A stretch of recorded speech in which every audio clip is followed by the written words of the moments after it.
Welcome back to another episode of Chasing Summer Sailing, where we work from top to bottom with new rigging all the way down to the prop.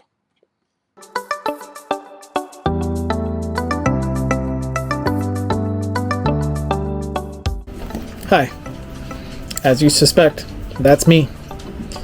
For the last 15 years of my life. I took that summer job in college and, well, I got good at it and forgot to leave. Don't get me wrong, I had fun too. I got to coach a college wrestling club for 10 years at UCF. But towards the end, I was craving an adventure. So, like most of you who are watching this, I found Delos, and I was hooked. So, like my namesake, Captain James Cook, it's the high seas life for me. So follow along as I prepare to join the 2025 World Arc. I pick up some friends and go off on an adventure.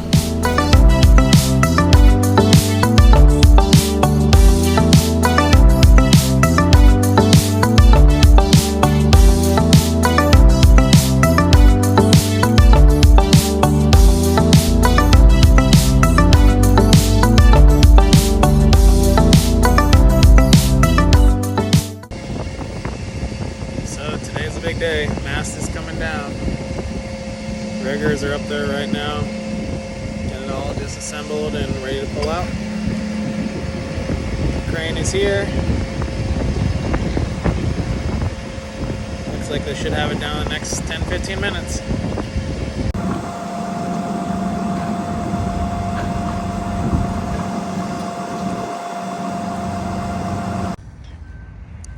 Good morning. It's been a few days since I was on here. So here's our update. So, new running rigging came in. And basically, you can pay the riggers $175 an hour or more to come in here. Or you can come in here yourself, lay out your old rigging. These were your marks and where they were hooked up. Put your new rigging, match it all up, and then start putting it on yourself and just call them to fly it back up, because I can't imagine having to pay someone almost $175, $200 an hour to screw and unscrew these things. That's as simple as it is. I've already got one of the stays on here. Let me come over here and show you what I'm talking about. So all they do, at least on my rig, maybe it's different on yours, they pop in, turn it sideways, comes right out.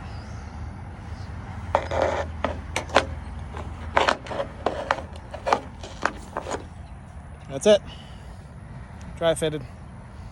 And riggers will charge you $175 to $200 an hour to do that, and they will take all day. I got quoted 35 hours for this job for 2 people working.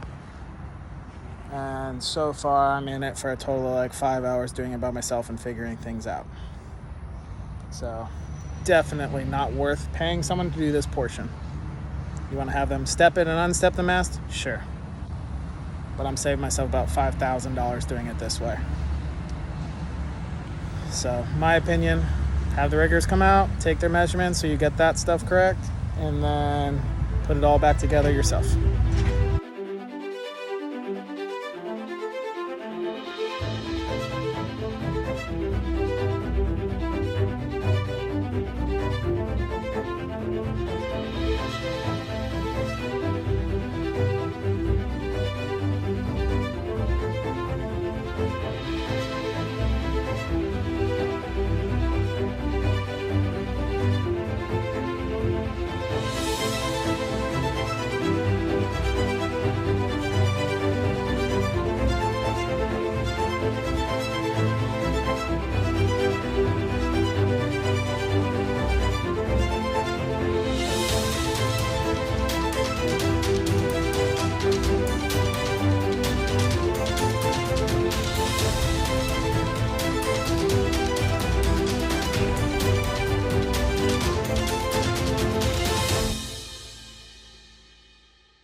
All right, so we got your lower aft shroud, lower forward shroud, your cap shroud. Those are all on there. I'm holding off on what they have labeled as the D2 shroud, because if you look right here, there's not too much threads left on that to match up with this. And I've got them pretty tight. So I'm gonna run it by him. Personal opinion is it's too short, and they might have to send me a new one, which would really suck because that's gonna set me back 3 or 4 days. And I'm really tired of being on the hard.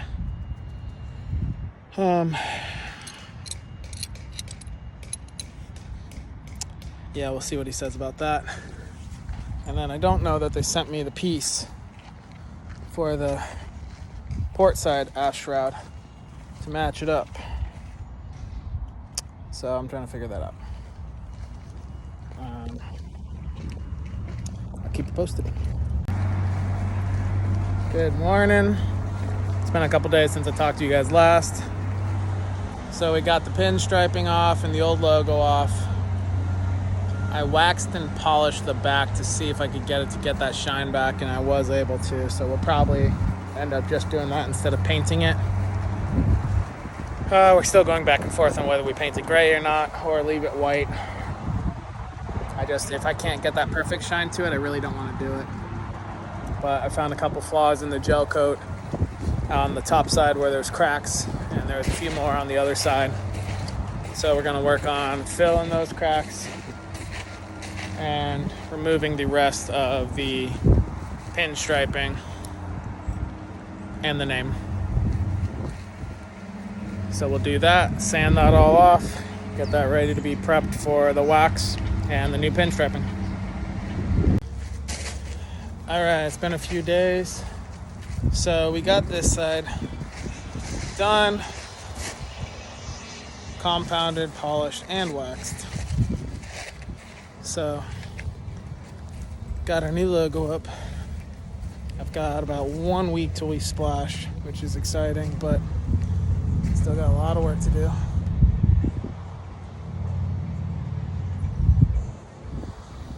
So now we gotta do the other side, and I'll show you how I did that.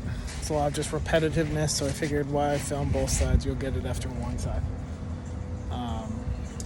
Really, we just got to compound using our wool pad, and then wax using that ultra fine foam pad, and we're good to go.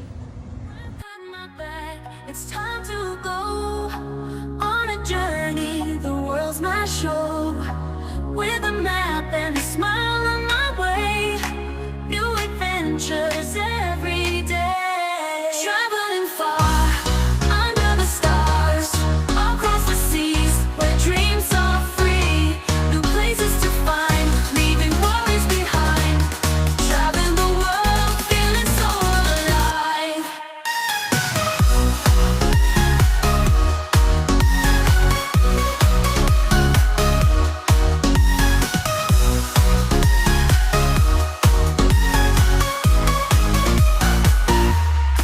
Mountains high and valleys low, in every place there's more to know.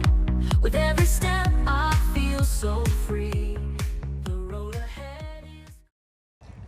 All right, finished wet sanding everything. Now I gotta go through, do everything with the compound all the way to the spot where I left off under that window. And then on a less sunny day, or maybe this afternoon, if it gets a little cloudy, I can wax. I'm not sure why, but they frown on waxing in direct sunlight. I think it kind of turns the wax a little bit yellow, but I really don't know, to be honest. But then that'll finish up the outside of the boat, and we are one step closer to getting put in the water. So when choosing a compound, I talked to the guys over at High Tide Boat Details. Rising Tide Boat Details? High Tide Boat Details. I think it's High Tide. Either way. When they said choosing the compound, what you want to do is you take some of it, you put it on fingers. They should be really gritty. The grittier, the better. So they call this the Super Duty Rubbing Compound by 3M. Honestly, I don't love it. It's really not that gritty. I've had other ones in the past that feel like you have wet sand, and that's really what you're going for, because that's going to kind of smooth everything out and take all that extra stuff that you haven't taken off yet. This will be good enough because we already wet sanded everything. But if you weren't going to wet sand, make sure you get really, really gritty rubbing compound. That makes all the difference in the world. Sorry, we've got some fighter jets flying by, and they're all doing trainings out of Patrick Air Force Base, so almost caused me to fall off my ladder like twice.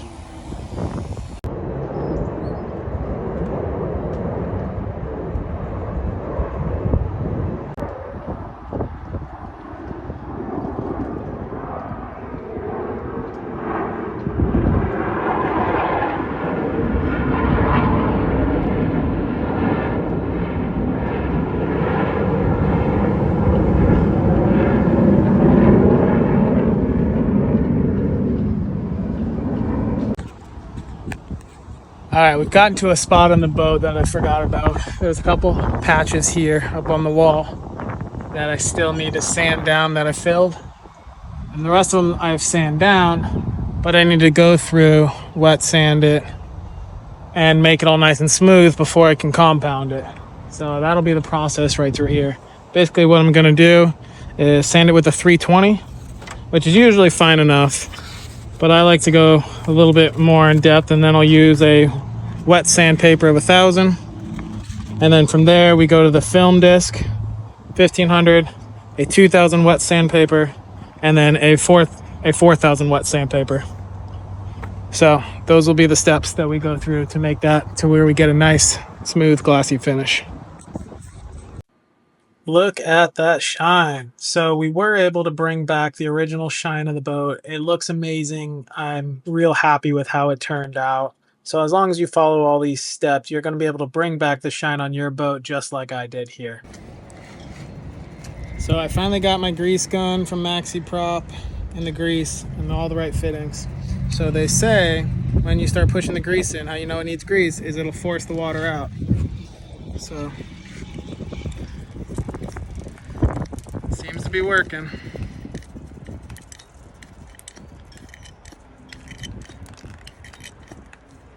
There we go. Now I'm seeing grease. So I gotta let that sit for a second. And I'll clean that up and I'll try the other fitting.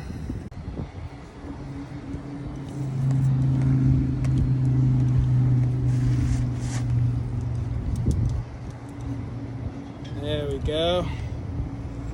Alright, we got the front one taking grease. I don't know if you can see that. Push out some of that old grease. Perfect. Let's do the same thing on the back one.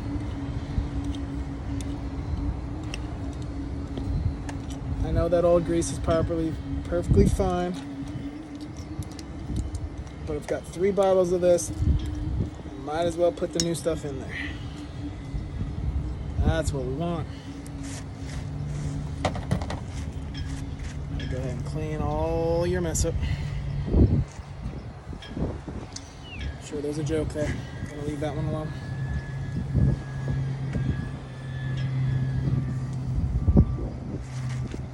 So you'll notice literally out of every seam on this thing, the grease will kind of slide out, forcing the water out, which is good because you don't want water in there. Water is what causes the rust. Grab another rag.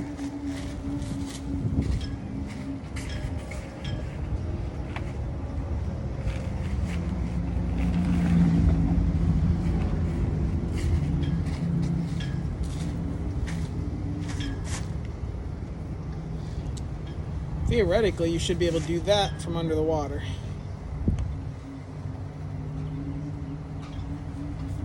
I don't know about that. These little nipples are pretty easily, they're just kind of hand tightened on there. And they come off pretty easily. I don't know if I trust that underwater. There was another page I followed that he found some brass Zerk fittings and put them in. And he just left them on there because they're brass, so they're not going to rust, theoretically. I don't think it should. And then you just had to go down and put it right on there. but that's pretty nice. So, looks like prop project is done.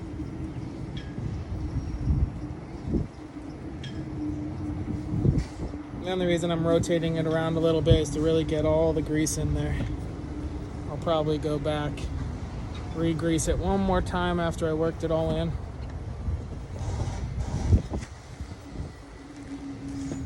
Just to double check everything's nice and good and that you got all the voids, because what happens is you don't work it all in, it builds up pockets, and yes, you're forcing those pockets out, but that doesn't mean you got it all. So I'll probably try it just one more time, then just repeat the process, clean everything back up, and should be good to go.